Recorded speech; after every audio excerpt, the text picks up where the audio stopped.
Welcome, welcome, welcome, welcome. Good afternoon, everyone. Welcome to today's Young and Dynamic. Welcome. I can see people that I've connected from different areas, from different environments. Welcome, welcome, welcome. My name is Tinashe Musharu, and I'll be your MC. I'll start by welcoming the dynamics who have connected us from Burundi, Lesotho, Zimbabwe, Kenya, South Africa. You guys, you are so dear to us. You are so welcome. And also to our HLF and High Life Delta staff, you are also welcome. And also special mention to our executive, Miss Tanya and all other executives. You are welcome. So type in the chat box. Type in the chat box what you have learned from the previous 2 sessions. Kindly type what you have learned from the previous 2 sessions. As we are moving on, allow me to talk about the housekeeping rules. Make sure that you have a notebook and a pen, a tablet, and any way to write your notes. You know, a leader always carry a notebook and a pen, is always ready to write something. And also, I would like to remind you to ensure that your gadget is on mute all the time, unless you have asked to speak by the facilitators. And also, in case you are leaving the meeting, switch off your camera and then switch it on when you are back. And also, the chat box is open. The chat box is connected in the bottom of your screen, and it's also available for your use. We'll take note of every comment that is coming in through our chat box, and also we'll take relevant actions. Direct all the questions that we have to our chat box, and we have a team that is going through that chat box and will be responding to your questions as required. And also, I would like to thank you, everyone that is connecting, and also everyone who have commented in our chat box and we have learned something for the previous 2 sessions. Thank you so much. I also see Millicent Tarulinga from Bose. Thank you so much for connecting each and every time. I also see Konos. I also see Brendan. I see Kelvin, Kuzanai, Kunai, Lavenda, Mary, Moline. I see you guys. Thank you so much. I'm seeing our HLF staff. We have connected here. Our executive, we have also connected here. Thank you so much for taking time to connect on Young and Dynamic in this hour. Allow me to over this time to Obey to lead us in prayer.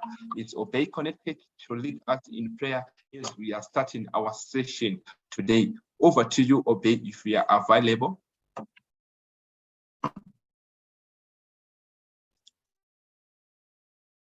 I can see Obey. Allow me to pray. Father, thank you for giving us this opportunity to gather here, God, and listen to the mentorship that we are going to hear. Thank you for allowing us to have this kind of a platform where we connect each and every Saturday so that we learn something new, something different, something that can have an impact in our lives. Thank you, God, Father, for HLF staff, God, who always make sure that we are capacitated to have this kind of mentorship session each and every Saturday. And therefore, God, I also pray for our facilitators, God, who always take time to come and make sure that we are having a time to learn something and giving us mentorship each and every time. We are so grateful, God, for this kind of a moment, for this kind of an opportunity to learn, to have our life being transformed. Therefore, God, as we are taking this mental health series, God, take back your life series, God. We know, God, you're speaking to us. We have came from different families. We have broken relationships. We have pressure on our lives. We have pressure with our society. We have pressure with each and everything that surrounds us, God. Therefore, God, take this time to speak to us so that we can have a light, a green path that we can follow. Therefore, God, we thank you, we worship your name, we glorify your name, we exalt your name. In the name of Jesus Christ, Father, we thank you. Amen. Thank you so much, everyone. We have also prayed with me. I am looking forward to see the comments on the chat box for the previous Young and Dynamic session that we have had on Take Back Your Life series. We saw a lot of comments, lots of questions that came through our survey that we have circulated last time, and I see people are really enjoying with these sessions. So thank you so much, guys, for participating. Please type in the chat box things that you have learned for the previous Young and Dynamic sessions, and also the questions that you are looking forward to have been answered. And also feel free to reach out to us to ensure that we are also aware of the things that you need us to answer as we are taking and also moving on ahead with this series. As we are moving forward, today we are having a segment where we are going to learn from Dr. Dixon Chibanda, who is connected with us here, and also from our own pastor, Munashe Sharim, is also connected with us here. Allow me to introduce to you Dr. Dixon Chibanda. Dr. Dixon Chibanda started the friendship bench in one of the Harare countries in 2007 and conceptualized the first friendship bench intervention that has been now refined and adapted considerably. He started evolved in mental health research for many years. And also Dr.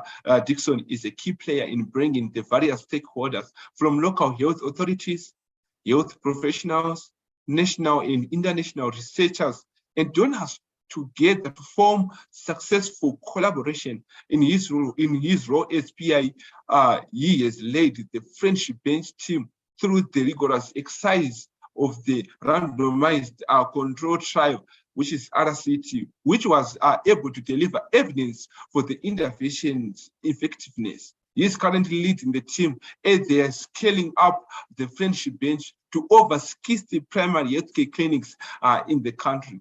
So Dr. Dixon Chibanda is also director of the African Mental Health Research Initiative, AMARI. This is the profile for Dr. Dixon Chibanda. Dr. Dixon Chibanda, you're welcome. Good afternoon, Dr. Dixon Chibanda. Also, good afternoon to you, Pastor Mnashe. I'm handing over the platform to you. Thank you. Thank you very much, Mr. Tinashe Musharu, for that introduction to our guest today, Dr. Dixon. Thank you very much. And once again, welcome to each and every one of you.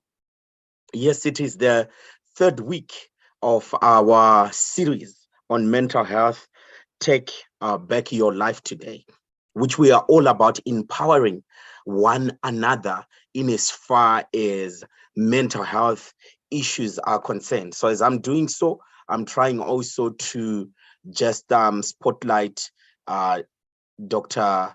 Chibanda so that you can also see him on the platform. So co-host, kindly assist me to just also spotlight Dr. Chibanda as we go through. So as he's coming on board, I'd like also, let me take you back a little. I'd like to say thank you to each and every one of you. When we started this amazing series, we asked you guys to join us in the IK challenge. And most of you did join us in the IK challenge. If you didn't do it, well, you missed out on that amazing challenge that we had. And we did a portrait with those photos. Hopefully some of you have seen it. We'll try and distribute what we have done in our group so that you can see how beautiful that portrait came out. And then number two, last week we have been encouraging you guys to go to our Young and Dynamic YouTube page. This is the reason why we were asking you to do so. We are now moving from our Facebook page to our Young and Dynamic YouTube page. Okay, so you will not find us on a Higher Life Foundation Facebook page for our live. You will find us on the Young and Dynamic YouTube page. So what I would like you to do right now as I'm talking, I can see that the link is already in the chat box. Kindly click on the link and go there and like the page and subscribe to the page. The first 10 people who will subscribe and who will also comment on that page, are getting some young and dynamic t-shirts. Okay. Okay, it will be 9 people and the other person will get a Higher Life Foundation t-shirts because I'm only left with 9 young and dynamic t-shirts.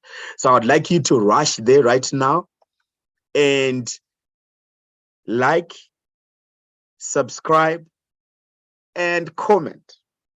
Subscribe, like, and comment on the Young and Dynamic page. If you are a governor, if you're a vice governor, if you are in the Young and Dynamic leadership, if you're in the Young and Dynamic management, you do not qualify to to participate. Okay, you can go and subscribe, comment, and like, but you do not qualify to in this particular context. Okay, yes, Oliver, you you not qualify. If you're a governor, if you're a vice governor, because you are supposed to have done that already as a leader. So let's see who is going to be doing that quickly.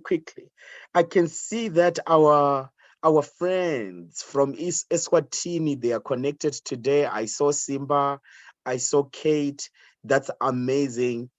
Keep encouraging one another to keep connected to home. This is home, Kate. Katleho, this is home. Eswatini is not home. Lesotho is not home. This is home. Yes, Camilla, you don't qualify. So I just want to say hi to our guys from Eswatini, our guys from Kenya. I've seen a few of you guys. Continue encouraging one another. Eduardo, oh, I can see Eduardo all the way from Burundi. Thank you so much, Eduardo and Eric. Thank you so much for consistently, connecting to this platform and encouraging your friends to be joining us. I've also some friends that I invited from South Africa whom I've seen. Amazing. Thank you guys. From the time we started the series, you did not stop. You kept coming. So we are looking forward that you guys are going to light up Midrand. They are joining from Midrand. You're going to light up Midrand and let Midrand know that all the youths in Midrand, they should come and join Young and Dynamic every Saturday. That's amazing. Perfect. Good afternoon, Doc. I hope you are now settled.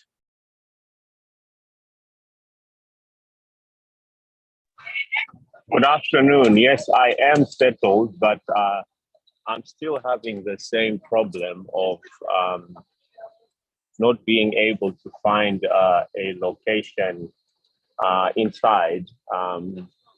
So I am calling from London, and then unfortunately I'm right in the middle of central London, and it's very difficult to find a quiet place. The coffee shops tend to be too noisy, so I've just gone outside. So I will have to take this from outside and hope for the best. Absolutely. Thank you very much, Doc. We'll try to get as many questions as we can in a very short time. Doc, we have just gone through your impressive profile and what you have done. Maybe we can start from there. What encouraged you, what inspired you to start to take Friendship Bench to Mbari? What were the pressing issues?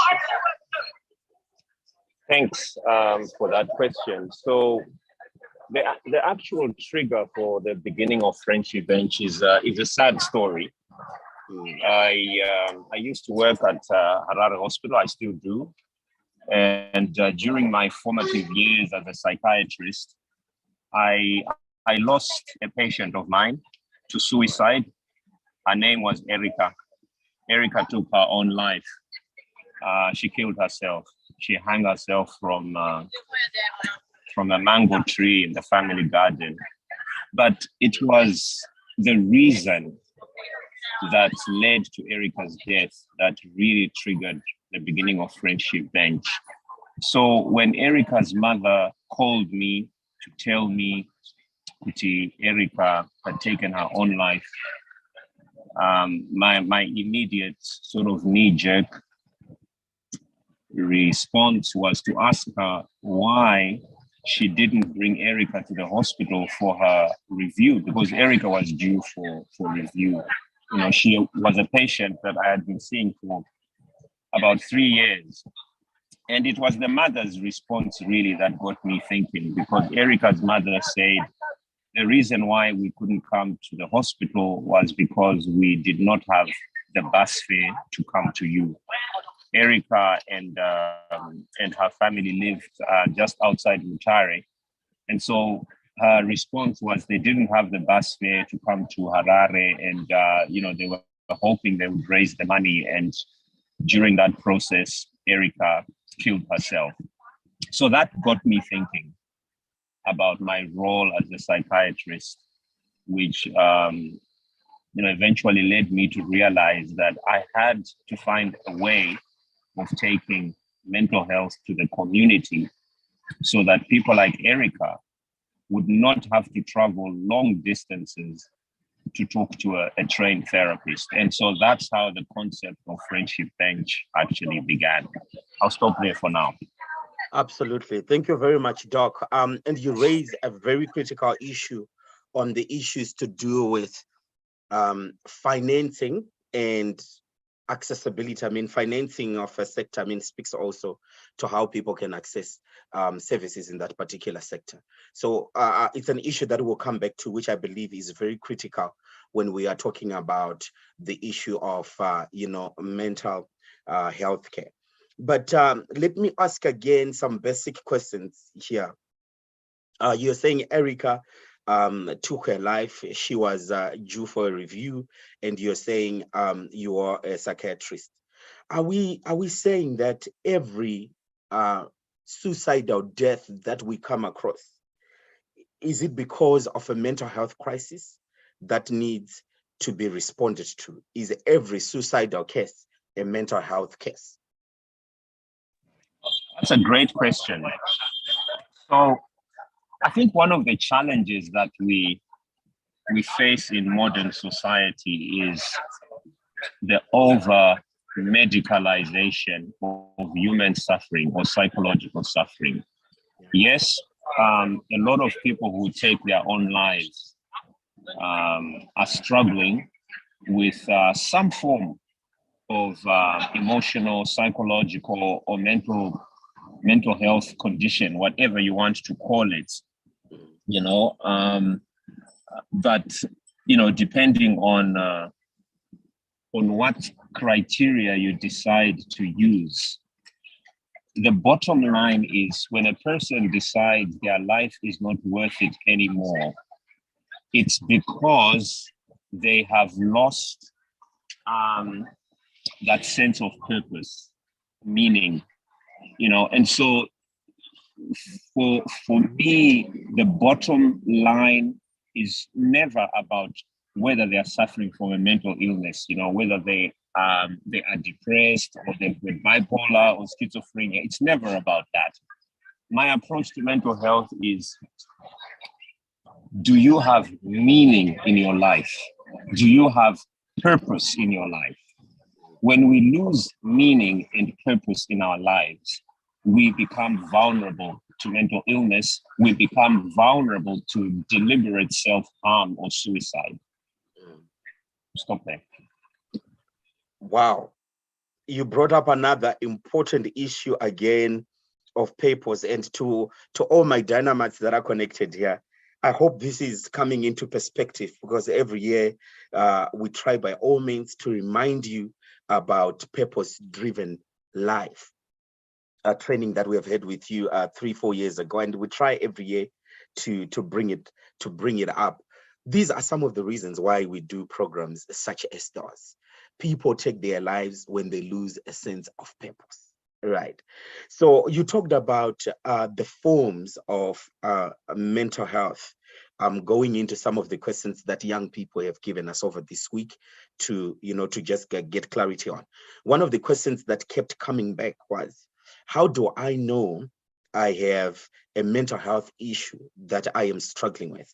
And I think at the back of that, the question would be, what are these forms of mental health issues that people usually struggle with, focusing mainly on the ages 16, 17 to around 28, 29.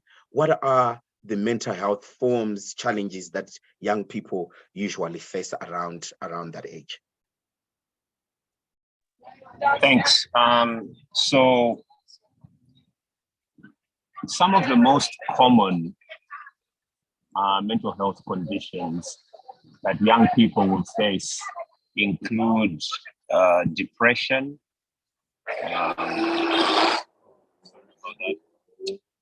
anxiety disorders. There is substance use disorders as well. You know, a lot of young people become dependent on substances, whether you're looking at cannabis, or some of the more newer ones which young people are using, ananam, toriro, things like that. So all those are conditions, psychiatric conditions. And then, you have things like schizophrenia. Schizophrenia, which is, like psychosis, is actually not that common. Right. What is more common is depression, anxiety, and you have, post-traumatic stress disorders. These tend to be a lot more common, and that's why we use the term common mental disorders to put them all in one sort of basket, because they are very common conditions in young people, but also in adults as well. Yeah, stop there for now.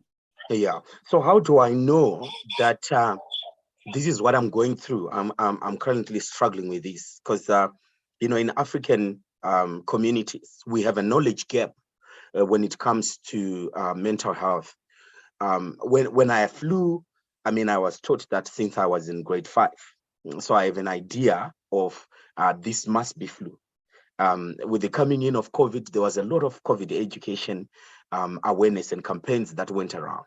But with mental health, even though it's one of the health challenges that we have had the longest in this country, because I grew up hearing people taking on their own lives. I hear people who completely lose their minds, I think which you are referring to as psychosis. So, but we have never had that movement as a country where we are saying, okay, let's help our communities to know, wow, this is in its early stages. These are the signs, these are the symptoms that at this particular time you might not be good in your mental faculties, so you might just need to get help. How do I know? Right. So the simplest way of knowing is to use what we call self-administered questionnaires, which are available online on Google. If you just click self-administered questionnaire for common mental disorders, you will find something. But if you want to be more specific for Zimbabwe, what we use at the Friendship Bench is a screening tool called the Shona Symptom Questionnaire, or the Ndebele Symptom Questionnaire. It has 14 questions. And these 14 questions have questions like, in the last 7 days, have you been struggling to fall asleep? And the response would be yes or no. In the last 7 days, have you struggled to concentrate? In the last 7 days, have you found yourself feeling tearful? In the last 7 days, have you found yourself feeling irritable? In the last 7 days, have you found yourself thinking life is not worth it? So there are 14 questions which are very simple, basic sort of day-to-day challenges. And depending on how you score on the SSQ, usually for Friendship Bench, anyone who responds yes to 8 and above needs help. And so that's one simple way of doing it. Now, I will just touch on so that's using a questionnaire, but a more practical way of establishing whether you are getting into the danger zone is, so I talked earlier on about the importance of meaning and purpose. And I always encourage young people, when I speak to young people, you need to start asking yourself the question around the meaning of your life. Why am I here on earth? What is the meaning of life? What is my purpose on life? And if you don't mind, let me just touch on meaning to start with. Right. So meaning, it's a very abstract concept and almost very difficult to explain. But in a simple way, you could say that meaning is an intuitive pull towards a deeper personal conviction. It's like your North Star as a human being. These are the things that I strive for. These are my values. These are the things that resonate with me as a human being. That is meaning of life. Okay. And then purpose. And I am deliberately not using religion or Christianity. I know that this is very much a Christian-based platform.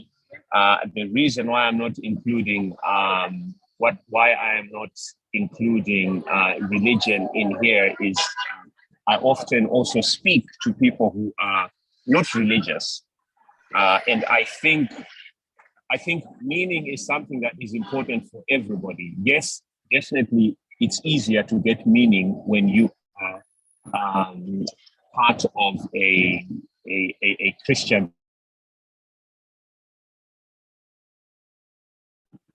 Just a few days ago, I was in Dubai, in Dubai, they are predominantly Muslim. And we were talking about meaning and purpose, So as young people, you need to start asking yourself, what is the meaning of my life? The earlier you start asking these questions and trying to find your place in the big scheme of things, you will cultivate a lot of protective factors against mental illness or mental disorders or depression or anxiety. But once you understand meaning, then you get to purpose. Purpose are the actual steps that you take that lead you to the meaning of your life. And very often, not just young people, including adults, do not know what their purpose in life is. And you see, if you don't have a purpose in life, it's like you don't have anchors. You don't have an anchor. And when you can now see an anchor, it's very easy to be swayed. It's very easy to fall into the wrong path. And, this is one of the reasons why you also find within church Shimo, within the church, some people get lost. Some people will end up taking their own lives. It's because if you're in the church and you lack that anchor, you can get lost, although it's, as I said earlier on, it's easier to get support when you're part of a religious group, So I'll stop there and get more questions from you, unless I missed something else. No. Amazing. I mean, you have brought this dynamic that I thought would be very, very critical to this discussion. You brought up the issue of meaning and purpose in life. Let's try and break that down. I know you have already done a good job on that, but I want to bring it down to a 22-year-old, a 21-year-old who has been taught purpose-driven life. They know they have 5 purposes that they are supposed to, to pursue in life. They have read, they've been taught that. They've been taught a goal setting. So they do have their goals set.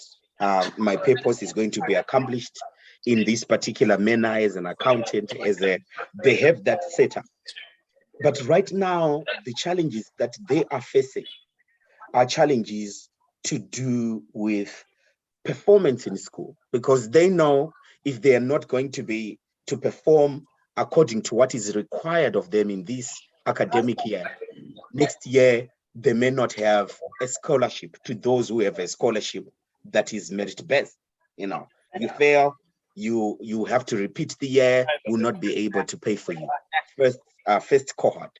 Second cohort is of young people who know that, for example, a scholarship or a guardian who is paying for them school fees, they don't have as much time. So they only have a 4 years gap to complete their studies and to finish. So with every exam that comes, they are under pressure to perform, they are under pressure to pass. And things like that are bringing daily stress to their life. How can someone at that level who's struggling with these issues that seem to be menial bread and butter issues on a day-to-day basis, how can they ensure that they are always in good mental health? So I talked earlier on about having anchors. Right. So having anchors has a lot to do with discipline. Now, if you think of the protective factors against mental illness, it's a little bit like thinking about vaccinating yourself against COVID, or vaccinating, let's talk about something that is less controversial than COVID. Let's say measles. Yeah, we know that children are vaccinated against measles. Now, what is the proxy for vaccination when it comes to mental illness? The proxy for vaccination when it comes to mental illness, in other words, ways of preventing mental illness, has to do with the anchors that we put in place in our lives. And it has to do with some of the very basic things that we know, they help us as human beings if we cultivate them and make them a part and parcel of our daily lives. I'll just touch on a few of them. Okay, I'll just touch on a few of them. And these are well researched, So the first thing is, and this is why when we ask in the Shona symptom questionnaire, one of the first things we ask is your sleep. Sleep hygiene. Right? We now have lots and lots of studies which show that people who have chronic sleep problems are more likely to suffer from brain disease. They are more likely to suffer from Alzheimer's, Parkinson's disease, another hypertension, diabetes, you name it. The list is endless. So sleep hygiene is number one. Number two is physical exercise. And that is, it can be running, it can be jogging, it can be going to the gym, whatever it is. That is number two. Number three is reading, surprisingly. When you read, you activate brain neurons. You strengthen the connections of your neurons in your brain. Then I'll give you one last one. Number four is time for self-reflection. Now, time for self-reflection can be what other people refer to as time to immerse yourself in the spiritual world, whether you're a Christian or whatever it is. Those things are protective, and research shows that. And then, of course, there's number five, which is relationships. Relationships. Value positive relationships. Those five things are extremely protective, but you have to be disciplined and practice them from as early as you can in your life. I'll stop there. Absolutely, absolutely. And you have brought up another issue that young people have been asking in line with the issue to do with relationships. Most of the questions, or considerable number of them, were around, I'm living in this a stressful environment. I have stressed or stressful people that around me, which is making it difficult for me to cope, which is making it difficult for me to remain positive and for me to have this, optimistic outlook to life. How can young people who are in those situations help people who are in those situations, who are struggling around them? Some of them are family members, and surely you can't, you can't chase them away from home. They are people you share a roof with.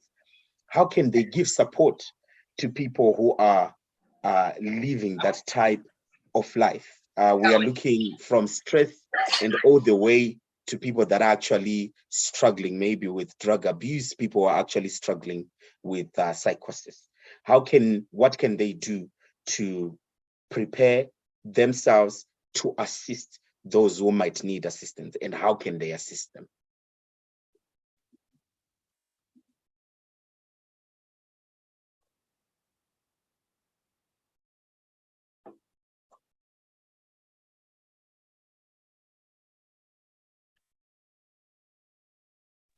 Okay, great question. So let me start off with a simple fact of life. When we worry, when we stress, I don't know, can you still hear me? Yes, we can hear you, Doc. So when we worry or when we are stressed, it's because our thoughts are either in the past or in the future. I'll repeat that. Stress or anxiety, if you like, is about the past or the future. When you bring yourself to the present moment now, is where we are right now. There's no fear in the present moment about the future or the past. The past has gone. The future has not yet come. One of the greatest challenges we face today when it comes to mental health is our obsession with the past and the future. So that's the first thing. So, and this is extremely difficult for a lot of people to be anchored in the present moment. But if you can find time, and this is why you find you have a lot of, these breathing exercises that people encourage you to do, and all sorts of things with yoga or, things like that. It's because they help you to come in the present moment. And when you come now, there's a verse in the Bible which says, I'm not sure where exactly, but it's along the lines of, be still and know that I am God. Right. You will not find God in the past or in the future. You will find God in the now. So when you find God in the now, you have peace of mind. And when you have peace of mind, you can deal pretty much with most challenges that you face. And when I say dealing with most challenges, I'm not saying you're going to find a solution, but you will have peace of mind, peace at heart, in the face of chaos. I'm, as I said earlier on, I'm in London right now, and people here have everything. People here have everything, but they also have one of the highest rates of suicide, and it's because the obsession with the future and the past is out of this world. And unfortunately, countries like Zimbabwe are going in the same direction. When you look at our young people, we are so obsessed about the future and the past. We forget to have moments where we root ourselves in the present in order for us to just grow, in order for us to just experience the presence of God, that spirituality which enables us to be resilient. So the present is important. If you want to help other people, you have to spend a lot more time in the present. If you spend more time in the past and in the future, you will struggle, because the future is always associated with anxiety and the unknown. The past is always associated with things that we often bring up, which are related to how we were hurt, all those kind of things on the past. We're not rooting ourselves in the present. Problem solving is in the present. It's in the now, not in the past, not in the future. You see, and at Friendship Bench, this is why we always encourage, and Nambuya Otano that we work with, encourage your clients to be anchored in the present. Because when you bring people in the present, healing begins. Wow. This is like listening. This is like listening to a pastor and a counselor at the same time. Listening. Oh, this is amazing. And I hope that you guys are getting it. Be present, be in the moment. Do not live in the past. Do not go far off in the future. Live in the moment and deal with what you are currently facing in the moment. As we round up this conversation, Doc, I would like just to, to steal your thoughts on the issues to do with financing when it comes to mental health. We know that in Africa, on average, of course, excluding South Africa, most African countries, their health budget ranges around 7% to 10% of their annual budget. And the component of that budget that actually goes to mental health is about 0.4% on average. So we can see that at a national level, in this region, in this part of the world, mental health is not even given preference. Yet we are out here saying, mental health is actually health. You can't have physical health if you don't have good mental health. It all starts with mental health. What would be your advice, words of wisdom, not only to governments, but also to families when it comes to the issues to do with financing for mental health?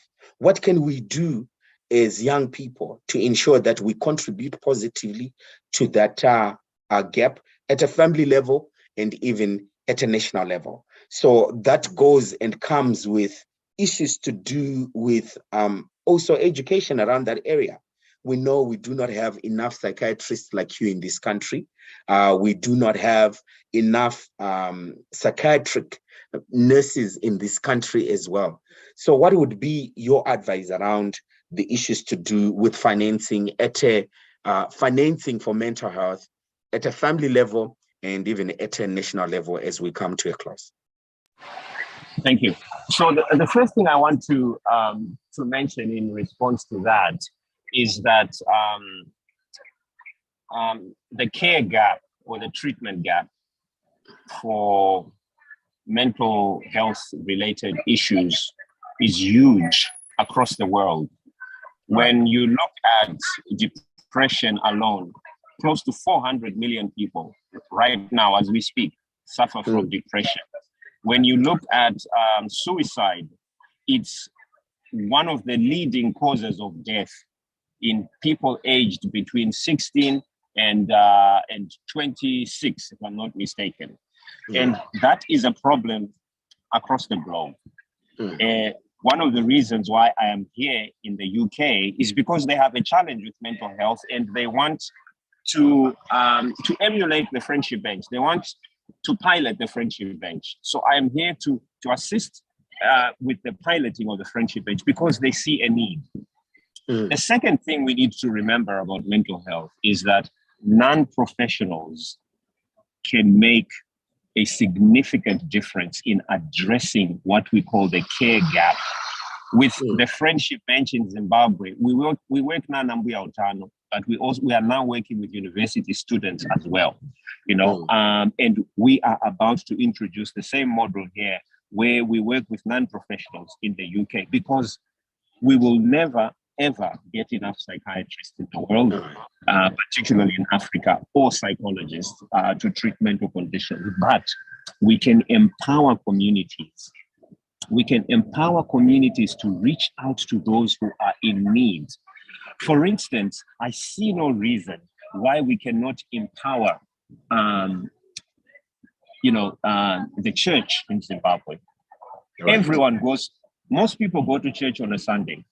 Why have we failed to leverage the strong religious movement that is in Zimbabwe to also address mental health issues?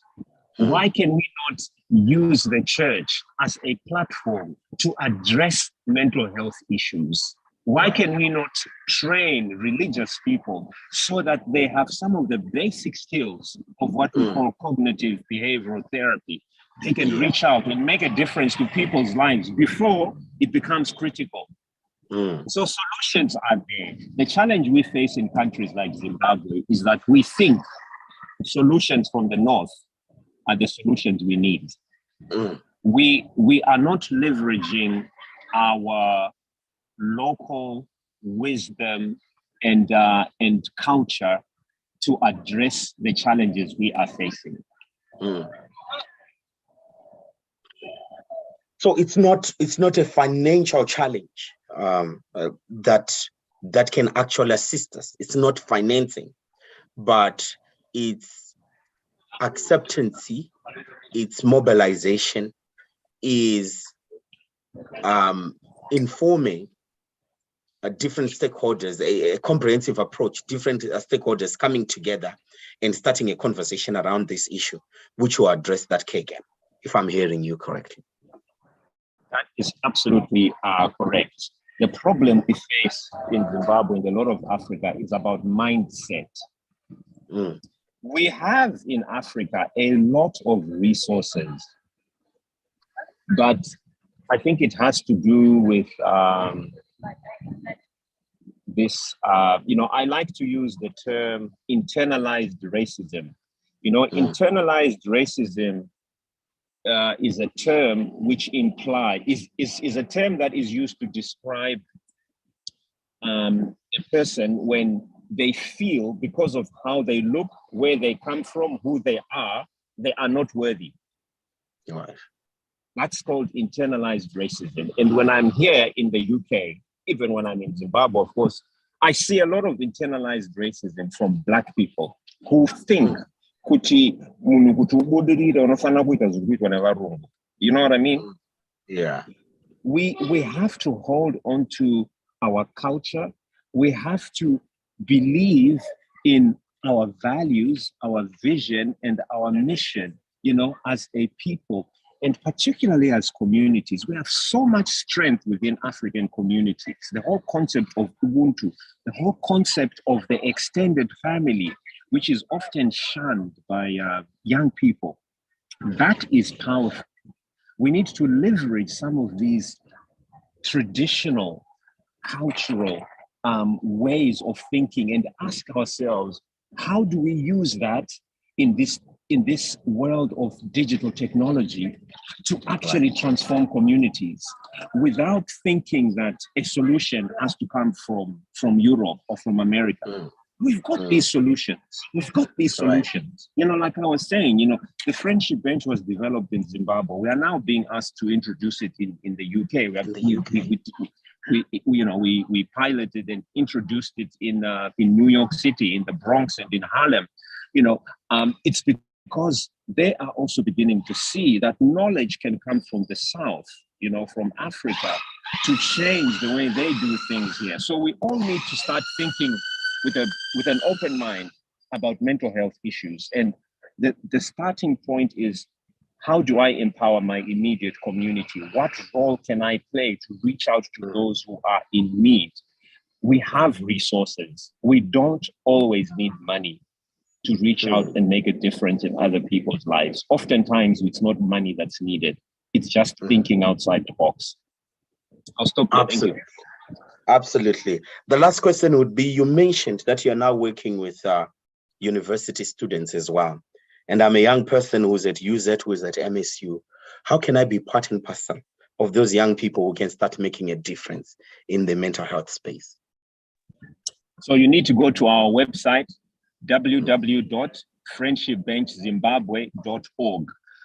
We've already taken the intake, I believe, for the next few months, but we are always taking students from all the university, MSU, UZ, Bindura, Africa University.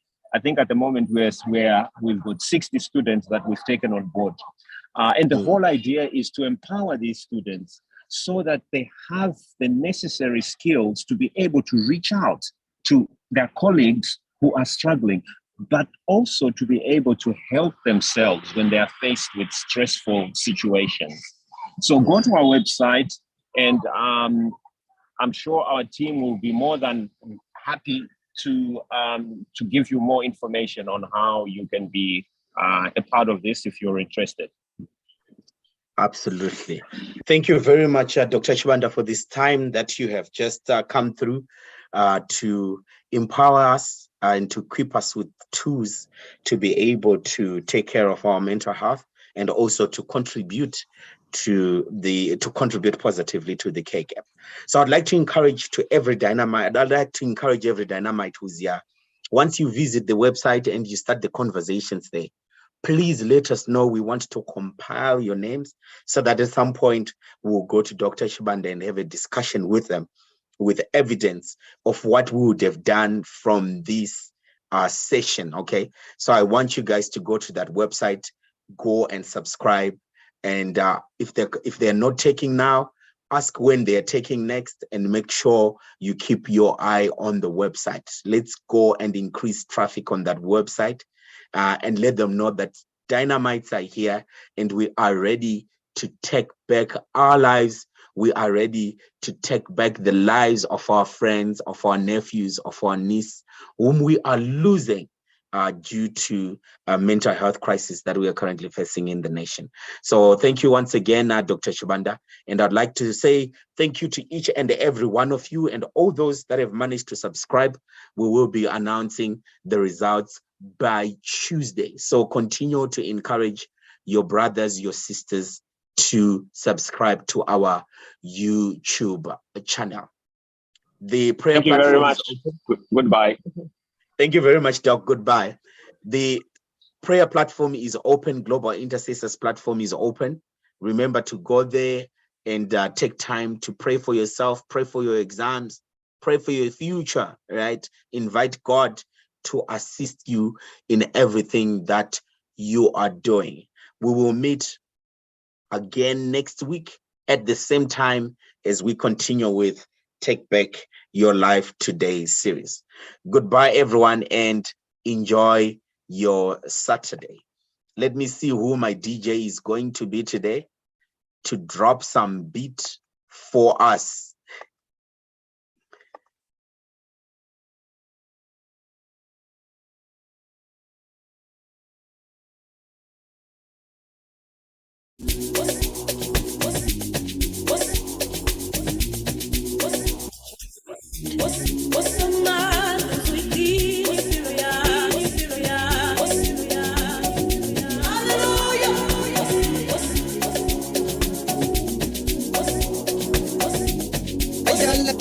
Ayala Cleo,